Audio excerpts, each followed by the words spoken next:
দর্শক সমকালের Facebook page এবং YouTube চ্যানেলে আপনাদেরকে স্বাগত। আমি সিকান্দার আলী যুক্ত হয়েছি বাংলাদেশ দল নিয়ে বিশ্লেষণ করতে।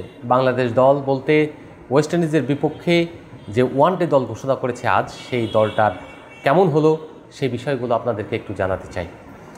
আপনারা যে 15 জন থেকে 16 জনের তালিকা দেওয়া হয়েছে, 16 জন কেন, সেটা হচ্ছে যে একজনকে পেট্রন করার জন্য। তিনি হলেন জাকের আলী অনিক। ভালো খেলছিলেন না ক্রিকেট ওয়ানডে দলে, তার কিছু টেকনিক্যাল প্রবলেম রয়েছে। সেই টেকনিক্যাল প্রবলেমগুলোর কারণে ভালো দলের বিপক্ষে তিনি ভালো করছেন না। বিশেষ করে তিনি অনসাইড ছাড়া অফসাইডে ব্লক, অর্থাৎ অনসাইড শুধুমাত্র শটসগুলি বেশি খেলেন, যে কারণে তার কৌশলটা ধরে ফেলেছে প্রতিপক্ষ দলগুলো এবং তারা কিন্তু এখন যে পারফরমেন্স করে সেই পারফরমেন্সটাকে বড় করতে দিচ্ছেন না, দ্রুত আউট করে ফেলছেন। সেই জায়গা থেকে জাকের আলীকে একটু বিশ্রাম দেওয়া যেত। জাতীয় দল নির্বাচক প্যানেল থেকে এরকম একটা প্রস্তাব উঠেছিল এবং টিম ম্যানেজমেন্টও সেটা হয়তো পক্ষে বিপক্ষে মত দিয়েছে। সেই জায়গা থেকে জাকের আলী অনেককে গুরুত্ব বিবেচনা করে, অর্থাৎ টেস্ট, টি-20 এবং ওয়ানডে, এই 3 ফরম্যাটের কথা বিবেচনা করে, বিশেষ করে পরবর্তীতে ওয়েস্ট ইন্ডিজের বিপক্ষে যে টি-20 সিরিজ রয়েছে সেই টি-20 সিরিজের কথা মাথায় রেখে আপনার জাকেরকে দলের সঙ্গে রাখা হয়েছে বলে জানিয়েছেন প্রধান নির্বাচক। তো সেই প্রধান নির্বাচকের হিসাব করা অনুযায়ী যদি আমরা বলি এবং তার বিশ্লেষণ অনুযায়ী যদি বলা হয়, তাহলে সৌম্য সরকারকে দলে নেওয়া হয়েছে। তিনি অনেকটা প্রেশার থেকেই দলে সৌম্যকে নিয়েছেন। সৌম্য অনেক দিন ধরেই খেলছে, তিনি একজন এক্সপেরিয়েন্স ক্রিকেটার, তারপরেও তাকে দলে নেওয়া হয় না নানা কারণে। হয়তো তিনি কোনো সিলেক্টরের পছন্দের কিংবা বিসিবির কারো অপছন্দের পাত্র হয়ে গেছেন। যদিও সৌম্য কারো সঙ্গে দুর্ব্যবহার কিংবা কারো সঙ্গে অসদাচরণ কিংবা অন্য কিছু করেননি, তিনি একজন ফেয়ার ক্রিকেটার, তিনি খেলেন। অন্যরা যেভাবে, তানজিদ তামিমের কথা যদি বলেন, তিনি যেভাবে টানা সুযোগ পান, দুটো বিশ্বকাপ তাকে খেলানো হয়েছে, এশিয়া কাপ খেলানো হয়েছে, সব কিছুতে খেলানোর পরে তাকে সেটেল করার জন্য যে সময় দেওয়া হয়েছে, সৌম্যর মতো একজন অভিজ্ঞ ক্রিকেটার যার হাতে শর্টস আছে, তাকে নিয়ে যদি কাজ করা হতো তাহলে তাকে বাংলাদেশ দলের এখন অপরিহার্য ক্রিকেটার হিসেবে প্রতিষ্ঠিত করা যেত। কিন্তু কোনো এক রহস্যজনক কারণে তাকে দলে নেওয়া হয় না এবং তাকে নিয়মিত বাদ দেওয়া হয়। শেষবার যখন বাদ দেওয়া হলো তখন গাজী আশরাফ হোসেন লিপু প্রধান নির্বাচক ব্যাখ্যা দিয়েছিলেন সৌম্য সরকার ইনজুরিতে পড়েন, তিনি এখন আর খুব ভালো করছেন না। এই যে ব্যাখ্যা, অথচ অন্যরা যে খুব ভালো ক্রিকেট খেলছেন তা নয়। অথচ চন্দ্রিকা হাথুর সিংহে যখন ছিলেন, এই সৌম্য সরকারকে দলে নিয়েছিলেন এবং দলে নেওয়ার পরে তিনি কিন্তু প্রমাণিত ভালো ক্রিকেট খেলেছিলেন এবং নিউজিল্যান্ডের বিপক্ষে যে রানটা করেছিলেন ক্যারিয়ার সেরা ওয়ানডেতে, সেটা কিন্তু এখনও মনে রাখার মতো। টি-20তে তিনি ভালো করছিলেন, তারপরেও কেন সৌম্যকে জাতীয় দলে নিয়মিত করা হয় না, এটা এক বিরাট প্রশ্ন। সৌম্য দলে ফিরেছেন, কেন ফিরেছেন সেটা হচ্ছে পারভেজ হোসেন ইমন যদি থাকতেন, তার শোল্ডার যদি ইনজুরি না থাকে শোল্ডারে, তাহলে তাকে ফেরা হতো না, সৌম্যর ফেরা হতো না।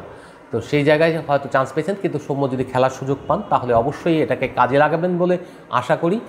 আর 3 নম্বর পজিশনে নাজমুল হোসেন শান্ত যেহেতু খেলছেন, তিনি এই ফরম্যাটের পরীক্ষিত একজন ক্রিকেটার, তিনি খুব ভালো খেলেন ওয়ানডে এবং টেস্ট ক্রিকেটে। তো সেই জায়গা থেকে বলবো নাজমুল হোসেন শান্ত লাস্ট সিরিজে খুব একটা ভালো করতে পারেননি, একেবারে ভালো করতে পারেননি, খুব একটা বলবো না, একেবারেই না। তো সেই ক্ষেত্রে তিনি আজকে মাঠে চলে এসেছিলেন। সবাই যখন বিশ্রাম করছেন, নাজমুল হোসেন শান্ত তখন ইনডোরের আউটার স্টেডিয়ামে এবং নেটে এসে আপনার প্র্যাকটিস করছিলেন সোহেল ইসলামকে নিয়ে। সোহেল ইসলাম হলেন খুবই সূক্ষ্ম একজন কোচ, তিনি যে ত্রুটিগুলি রয়েছে সেগুলি এই প্লেয়ারদের কাছ থেকে দেখেছেন এবং তাদেরকে নিয়ে বয়সভিত্তিক দল থেকে কাজ করেছেন, যার ফলে অনেক ক্রিকেটারই সোহেল ইসলামের কাছে আসেন। তিনি বিসিবির কোচ, তার কাছে এসে তাদের যে লুফল্টগুলো এবং সমস্যাগুলো সেগুলো বর্ণনা করে তারা ওভারকাম করার চেষ্টা করেন। তেমনি নাজমুল হোসেন শান্ত যেহেতু 2 দিন সময় রয়েছে, সেই 2 দিনকে তিনি কাজে লাগাতে চান। একটা সিরিজ শেষ হওয়ার 72 ঘন্টার মধ্যে আরেকটা সিরিজ, একটা সিরিজে যে পরিমাণে হোয়াইট ওয়াশ হয়েছেন, যেভাবে অপমানিত হয়েছেন, যেভাবে দেশকে আপনি ছোট করেছেন, সেখান থেকে ওভারকাম করার দারুণ এক সুযোগ 72 ঘন্টার মধ্যে। আপনি যদি রিইউনাইটেড হয়ে এবং খুব ভালো পারফরমেন্স করে ওয়েস্ট ইন্ডিজকে মিরপুরে স্পিন কন্ডিশনে কাজে লাগিয়ে আপনি হোয়াইট ওয়াশ করতে পারেন, তাহলে কিন্তু আপনার যে ব্যর্থতা ছিল সেই ব্যর্থতা আড়াল পড়ে যাবে, আবার বাংলাদেশে একটা কনফিডেন্স গেইন করবে। এবছর বাংলাদেশের 2টো সিরিজ হবে, এখন পর্যন্ত বাকি রয়েছে। সেই 2টো সিরিজের মধ্যে একটি হলো ওয়েস্ট ইন্ডিজের বিপক্ষে, পরবর্তী সিরিজটা হবে আয়ারল্যান্ডের বিপক্ষে দেশের মাটিতে। তো এই দুটো সিরিজ যদি আপনি জিততে পারেন, পরের বছর কী হবে সেটা পরের বছরে দেখা যাবে। এই বছরে আপাতত এই সিরিজটা ভালো খেলা খুব ইম্পর্টেন্ট। যেটা বলছিলাম সেটা হলো দল নির্বাচন। দল নির্বাচনে জাকের আলীকে বিশ্রাম দেওয়ার কথা বলা হয়েছিল, কিন্তু কোনো কারণে, যে কোনো কারণেই হোক, টিম ম্যানেজমেন্টের চাওয়া কিংবা আপনার প্রধান নির্বাচকের চাওয়া, বেসিক্যালি প্রধান নির্বাচকের চাওয়ার কারণেই আসলে জাকেরকে রাখা দলে। তিনি খেলবেন না হয়তো, এমন একটা আওয়াজ শোনা গেছেন প্যানেল থেকে, নির্বাচক প্যানেল থেকে। তিনি যদি না খেলেন সেক্ষেত্রে মাহিদুল ইসলাম অঙ্কন, যাকে নেওয়া হয়েছে, তিনি যদি এখানে খেলেন, নিয়মিত খেলেন, এবং সেক্ষেত্রে নুরুল হাসান সোহান কিপিং করবেন, যেটা আমরা দেখেছি আফগানিস্তানের বিপক্ষেও। তো সোহান, অঙ্কন তারা হলো নিয়মিত হয়ে যাবেন। অঙ্কন অনেকদিন ধরে ভালো খেলছেন, অস্ট্রেলিয়াতে গিয়েছিলেন এই দলের সফরে, সেখানেও মোটামুটি খুব একটা ভালো করতে পারেনি, কিন্তু ডোমেস্টিকে কিংবা এই দলের পারফরমেন্স ছিল যেটা হোমে নিউজিল্যান্ডের বিপক্ষে, তিনি ভালো ক্রিকেট খেলেন এবং তিনি এখন সামনে জাতীয় দলের নিয়মিত হওয়ার জন্য অপেক্ষমান। আমি মনে করি জাকের আলীকে এই মুহূর্তে না নিয়ে যেটা করা উচিত ছিল বাংলাদেশ ক্রিকেট দলে, সেটা হচ্ছে আফিফ হোসেনকে আবার একটা সুযোগ দেওয়া উচিত ছিল। মিডল অর্ডারে যেহেতু ক্লিক করে না, 4 নম্বর প্লেসটা এখন কিন্তু রানে নেই কেউ। 1 নম্বরে যদি আপনি সাইফ হাসান হন, 2 নম্বর তানজিদ হাসান তামিম, 3 নম্বরে আপনার নাজমুল হোসেন শান্ত, 4 নম্বরে সেক্ষেত্রে আফিফ হোসেনকে খেলানো যেত। আপনি কেন আফিফকে বিবেচনা করলেন না? তিনি টি-20তে অস্ট্রেলিয়ায় কিন্তু ভালো ক্রিকেট খেলেছেন, তাকে দলে নিলে মন্দ হতো না। একজন অভিজ্ঞ ক্রিকেটারকে হয়তো নিয়মিত করা যেত, এটা ভালো হতো। 5 নম্বরে যদি আপনি কাকে খেলাতে চান এখানে তাহিদ হৃদয় যদি ফর্মে নেই, তারপরে যদি তিনি খেলেন, সেই তাহিদ হৃদয় এখানে 5-এ খেলেন। 6 নম্বরে গিয়ে আপনার এখানে অঙ্কন, 7 নম্বরে নূর হাসান সোহান এবং 8 নম্বরে মিরাজকে খেলালে ঠিক হবে। যদি মিরাজ 4 নম্বরে খেলে তাহলে বাংলাদেশের ক্ষতির কারণ হবে তিনি মিরাজ নিজে, কারণ মিরাজ আসলে মিডল অর্ডারের শুরুর দিকের ব্যাটার নন, তিনি হলো লোয়ার মিডল অর্ডারের ব্যাটার। বেসিক্যালি মিরাজ নিজের ক্যাপ্টেন্সির ক্ষমতার বলে এই পজিশনটা দখল নিয়েছেন, অনেকটা চরদখলের মতো, যেটা ভালো একজন কোচ থাকলে, দক্ষ কোচ থাকলে মিরাজ কখনো এটা পারতেন না। চন্দিকা হাতুরু সিংহে সাকিব আল হাসানকে 3 নম্বর পজিশনে টি-20 খেলতে দেননি। তিনি একদম ব্যাখ্যা দিয়ে বলেছিলেন, আইপিএলে তুমি কোন নম্বর পজিশনে খেলো, তুমি এখন ন্যাশনাল টিমে এসে এখানে 3 নম্বর পজিশন চাচ্ছ, তিনি কিন্তু দেননি। সো এরকম একজন গার্ডসি কোচ দরকার, যিনি রয়েছেন।